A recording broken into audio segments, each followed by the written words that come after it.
Bienvenidos a TMT Conversaciones. Vamos a dialogar ahora con Iván Petrella, que es licenciado en Relaciones Internacionales, doctor en Religión y Derecho y autor de Dios en el siglo XXI. Iván, ¿cómo va? ¿Qué tal? Gracias por la invitación. Iván, por ahí en algún lugar leí que te confesabas como agnóstico. ¿Cómo un agnóstico llega a interesarse en Dios? Bueno, en primer lugar, digamos, definamos agnóstico, ¿no? Porque tal vez mucha gente no conoce el concepto. El creyente es quien cree, ¿no? El ateo es la persona que no cree, rechaza. Y el agnóstico, a ver, el agnóstico, y doy la descripción con la cual me autopercibo yo, el agnóstico es quien no sabe o no se decide, pero para quien la pregunta sobre la existencia o no de un Dios y la implicancia de esa existencia o no para la vida de uno le parece una de las preguntas centrales de la humanidad. A mí me gusta decir, a veces los ateos o los creyentes se ofenden con esto, pero es otra manera de ver el tema, como los creyentes y los ateos viven con certezas. Y muchas veces las certezas como te pueden encerrar, ¿no? En tu propio mundo de certezas. El agnóstico para mí es quien está abierto a distintas posturas, distintos argumentos, distintas opiniones, porque el agnóstico siempre está en la búsqueda, y la búsqueda te lleva a abrirte a las posibilidades, ¿no? Así entiendo yo el agnosticismo. Por ende, ante tu pregunta, a ver, el agnóstico siempre le interesa la pregunta de Dios. Lo que pasa es que no sabe, digamos, no tiene las herramientas como para decidir. Ujú. Y vos, en tus trabajos, investigaciones, eh, pusiste a Dios, bueno, en el ámbito del derecho, como decíamos recién, pero también especialmente de la política. ¿Qué lugar ocupa Dios en la política? Y si querés, te lo planteo también en estos términos. ¿Es un facilitador de la convivencia o lo contrario? La realidad es que depende del contexto. A ver, lo primero que hay que decir es que hace mucho tiempo se decía que la religión no tenía que involucrarse en la política, ¿no? Que había una separación de iglesia y Estado, etcétera, etcétera, que no había lugar para la convicción religiosa y los argumentos religiosos en el espacio público, en la discusión pública. La verdad que eso fracasó porque inevitablemente si vos crees en algo con convicción, esa creencia no es solamente personal e interior, lo llevas al espacio público.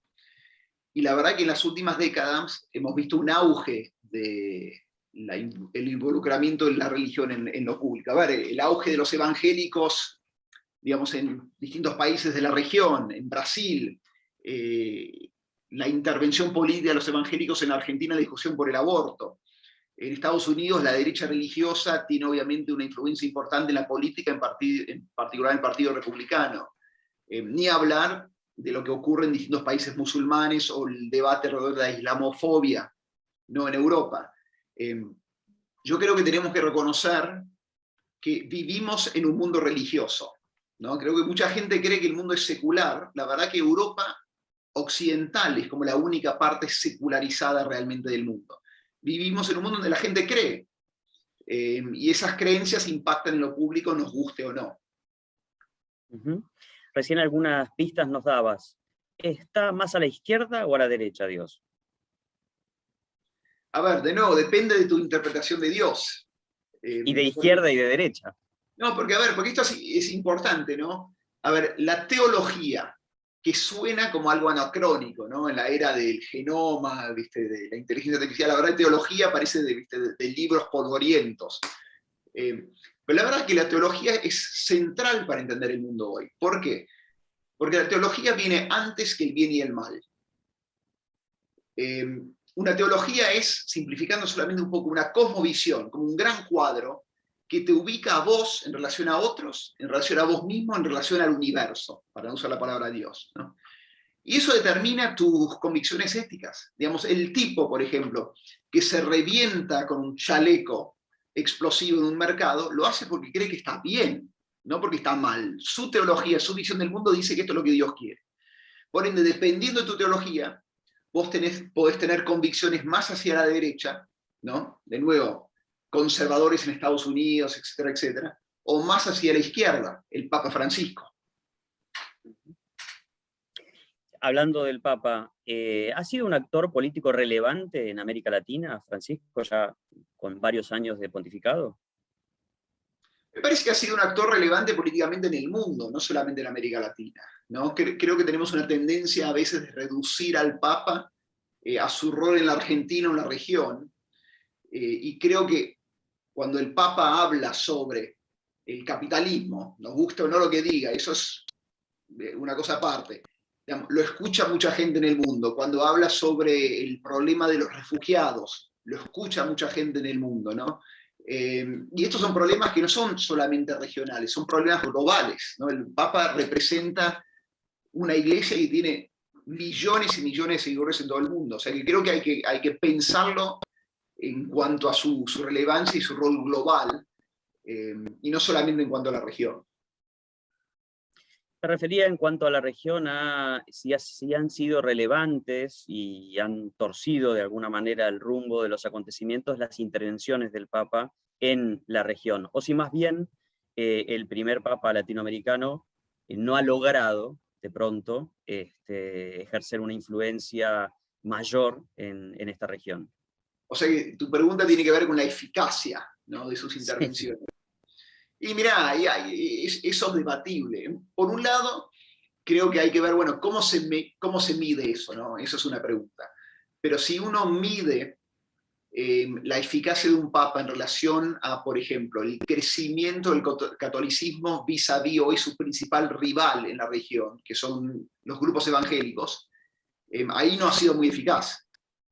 Pero en el fondo también la realidad es que el catolicismo pierde en relación a grupos evangélicos antes, ¿no?, del papado de Francisco. O sea que es una tendencia que viene que antes. Ahora, no se ha podido revertir eso. El catolicismo sigue creciendo a nivel global, pero crece menos en relación a grupos evangélicos, y la verdad que se estima que para el año 2050 o 2060, tal vez el número de evangélicos y católicos en América Latina esté empatados o haya una mayoría de evangélicos.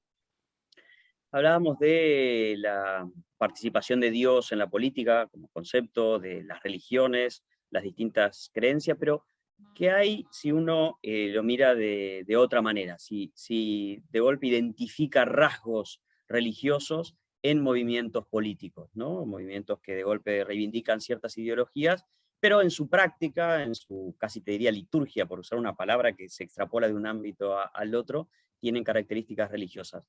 ¿Pasa eso? ¿Es más frecuente en este tiempo? ¿Siempre pasó?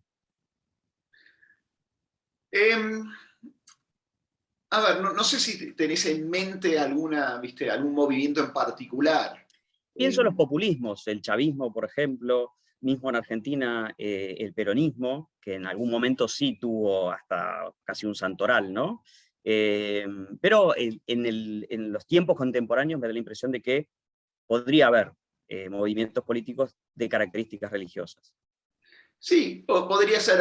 El peronismo es un fenómeno interesante en Argentina para mirar, obviamente, desde una óptica, un lente, ¿viste?, unos anteojos religiosos. Porque como decís vos, a ver, el peronismo tiene sus figuras carismáticas o sus santos, ¿no? Perón, Evita, tiene sus ficciones y sus narrativas que no necesariamente concuerdan con la realidad, pero se toman como dogmas de fe. Tiene sus ritos religiosos, ¿no?, las manifestaciones, los grandes actos en los estadios.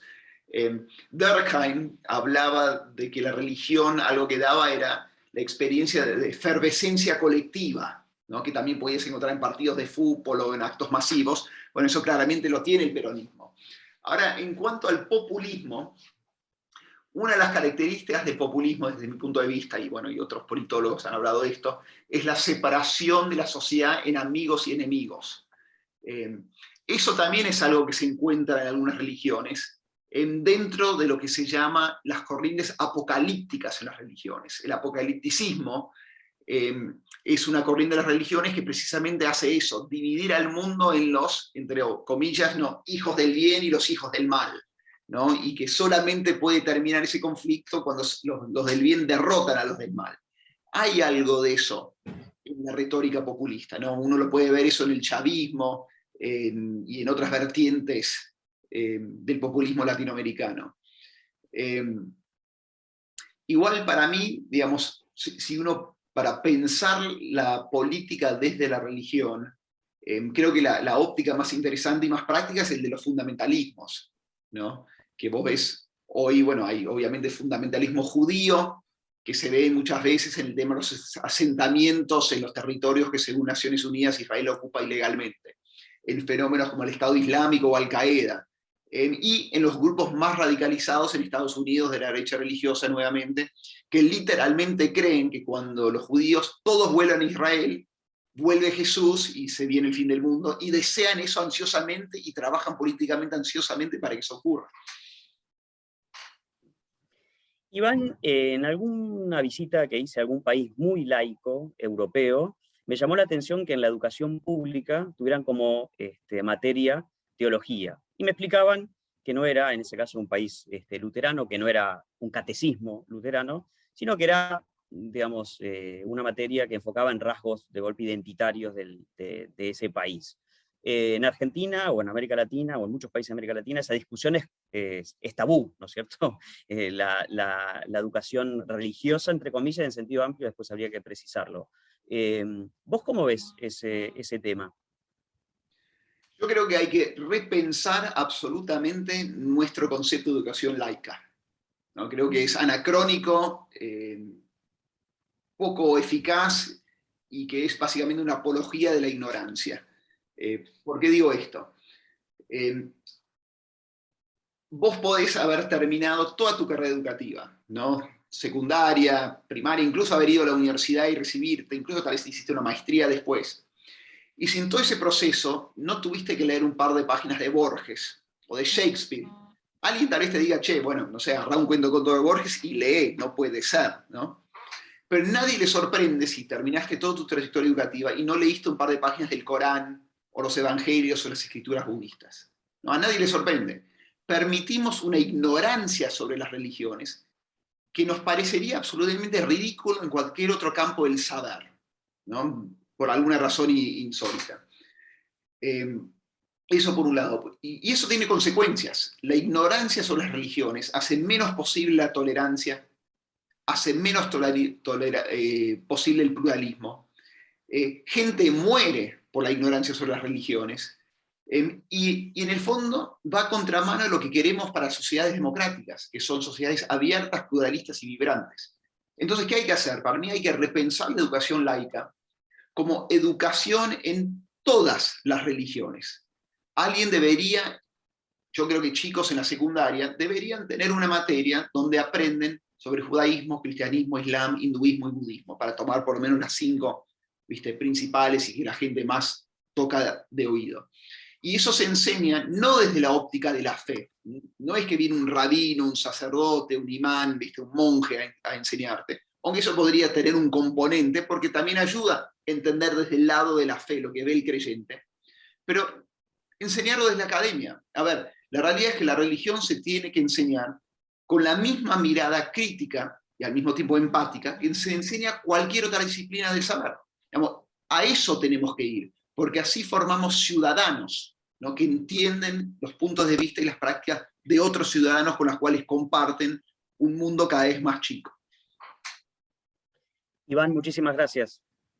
No, a vos, José, mil gracias. Hablábamos con Iván Petrella, licenciado en Relaciones Internacionales, doctor en Religión y Derecho, autor de Dios en el siglo XXI. Ya volvemos.